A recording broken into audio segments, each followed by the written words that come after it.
अस्सलाम स्टूडेंट्स, उम्मीद है आप सब खैरियत से होंगे।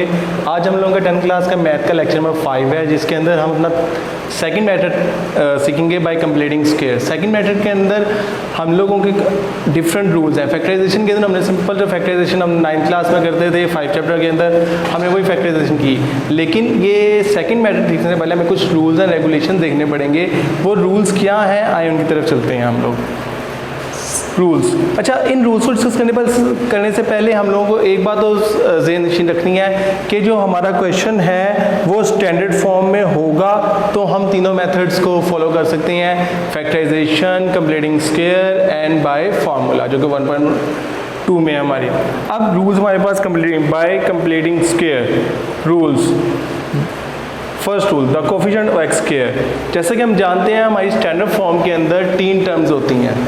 एक होती है हमारे पास एक्स स्क्वायर, एक एक्स और एक कांस्टेंट। अब तीनों के डिफरेंट रूल हैं। सबसे पहले एक्स स्क्वायर का rule, the coefficient of x square should be 1, यानी ये क्या होना चाहिए, एक्स स्क्वायर का कोफिशिएंट 1 होना चाहिए। इफ़ इट इज़ नॉट, अगर ये नहीं है, देन डिवाइड आवर टर्म, तब वरना अगर ये 1 नहीं है तो आपने तमाम टर्म को डिवाइड करना है by the coefficient of x square. For example यहाँ पर a है तो हम पूरी इक्वेशन को a के साथ डिवाइड कर देंगे। ये हो गया हमारा फर्स्ट रूल। फिर सेकेंड रूल की तरफ चलते हैं। Move the term constant to the right side of the equation.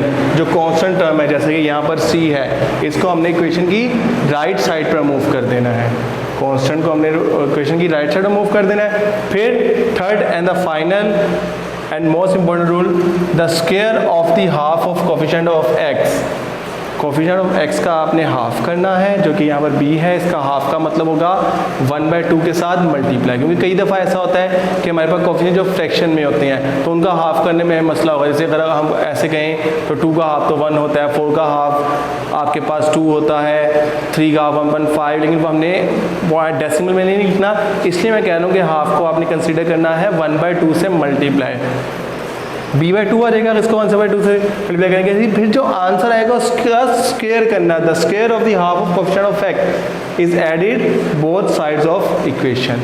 ये 3 रूल्स हैं। इन 3 रूल्स को फॉलो करते हुए हमारे पास कंप्लीटिंग स्क्वायर का मेथड कंप्लीट होता है। उसके बाद जो हम मैथमेटिकली वर्क कहते हैं उसको कंप्लीट करेंगे और हमारा आंसर आ जाएगा। चलिए एक क्वेश्चन की तरफ चलते हैं। 1.1 का क्वेश्चन नंबर 3 है हमारे पास, solve by completing square. Question है 7x square plus 2x minus 1 is equal to 0। Dividing equation by 7, हमने इक्वेशन को डिवाइड करना है 7 के साथ। जैसे 7x square over 7 plus 2/7 minus 1/7। अब हमने देखा कि एक्स का कोफिशिएंट, पहला रूल, एक्स स्क्वायर का कोफिशिएंट 7 था तो हमने पूरी इक्वेशन को देखें 7 से मल्टीप्लाई कर दिया। अब 7 से कैंसिल होगा तो देखिए कोफिशिएंट क्या आ गया, 1। इसलिए हमने उसी कोफिशिएंट डिवाइड किया ताकि कोफिशिएंट हमारे पास क्या आए, 1 आए।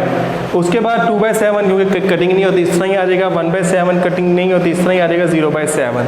ये फर्स्ट रूल हमारा हम लोगों ने सॉल्व कर दिया। अब सेकंड रूल की तरफ करते हैं। उसने सेकंड रूल में हमें कहा था कांस्टेंट जो कि यहाँ पर -1/7 है, उसको इक्वेशन की राइट साइड पे हम ले जाएंगे और यहाँ पर आकर आप देखते हैं जैसे -1/7 यहाँ आकर +7, 1/7 हो गया, 0 था, 0 खत्म हो गया, क्योंकि उस 0 की अपनी कोई वैल्यू नहीं होती, इससे 1/7 से प्लस होगा तो 1/7 ही आएगा। फिर थर्ड रूल हमारे पास कि x का जो कोफिशिएंट है जो कि 2/7 है, उसका हमने हाफ किया। हाफ का मैंने बताया था 1/2 के साथ मल्टीप्लाई, 1/2 के साथ मल्टीप्लाई किया, 2 से कैंसिल, 1/7। जो आंसर आएगा उसका स्क्वायर आपने बोथ साइड पर ऐड करना है। एडिंग 1/स्क्वायर ऑन बोथ साइड्स, हमने दोनों साइड्स पर ऐड किया। अब देखें ये कंप्लीट स्क्वायर बन गया है। ये जो वैल्यू है कंप्लीट हमारे पास ये स्क्वायर बन गया। हमने स्क्वायर के 2 फॉर्मूलाज पढ़े थे 9th क्लास में, चैप्टर नंबर 4 में, a + b का होल स्क्वायर और a - b का होल स्क्वायर। अब यहाँ पर हमारे पास a + b का होल स्क्वायर बन रहा है क्योंकि तीनों वैल्यूज जो तीनों टर्म्स हैं वो प्लस के अंदर है। a की वैल्यू, क्वेश्चन को जब भी आप करेंगे a की वैल्यू हमेशा x होगी, क्योंकि हमने x की वैल्यू फाइंड करनी है, a की वैल्यू हमेशा x होगी, b की वैल्यू 1/7। जो वैल्यू हमने ऐड किया वो b की वैल्यू होगी। जो वैल्यू, फिर बता रहा हूँ, जो वैल्यू हमने ऐड किया वो किसी वैल्यू होगी, b की वैल्यू होगी। अब थर्ड जो साइन है, साइन वो होगा जो वेरिएबल x के साथ होगा। अगर प्लस है तो यहाँ पर प्लस, अगर यहाँ माइनस है तो यहाँ पर माइनस। ये हमारा कंप्लीट स्क्वायर होगा। अगर इसको हम ओपन करेंगे a + b के होल स्क्वायर के फॉर्मूले के लिहाज से तो यही वैल्यू हमारे पास बनेगी। राइट साइड पे भी देखें 1/7 का स्क्वायर हमने ऐड कर दिया, 1/7 ऐसे ही 1 का स्क्वायर 1, 7 का स्क्वायर 49। अब इसका एलसीएम सॉल्व करेंगे, 7 और 49 एक ही टेबल में आते हैं, 7 के टेबल में 49 हमारे पास एलसीएम, 49 7 से डिवाइड 1, 1 1 0 1 49 7 से डिवाइड 7 7 1 7, 49 से कैंसिल 1 आ गया, 7 + 1 8। अब राइट लेफ्ट साइड पर जो वैल्यू है वैसे आती जा रही है। अब ये एलसीएम सॉल्व हो गया, एलसीएम जब सॉल्व हो जाएगा तो हम दोनों तरफ स्क्वायर रूट लेंगे, दोनों तरफ स्क्वायर रूट लिया तो ये स्क्वायर रूट के साथ कैंसिल, 8 का स्क्वायर रूट सॉल्व करेंगे 2 स्क्वायर रूट 2 आएगा, 49 का स्क्वायर रूट सॉल्व करेंगे 7।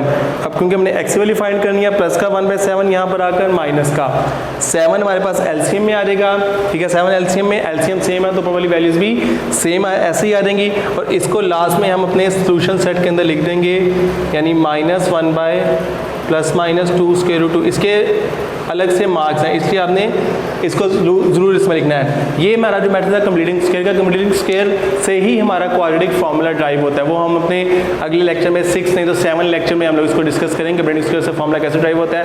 अगले लेक्चर में इसी कुछ क्वेश्चंस कराऊंगा। उम्मीद है ये तरीका आपको समझ आ गया होगा, आपने इसको लाजमी ट्राई करना है। Thank you.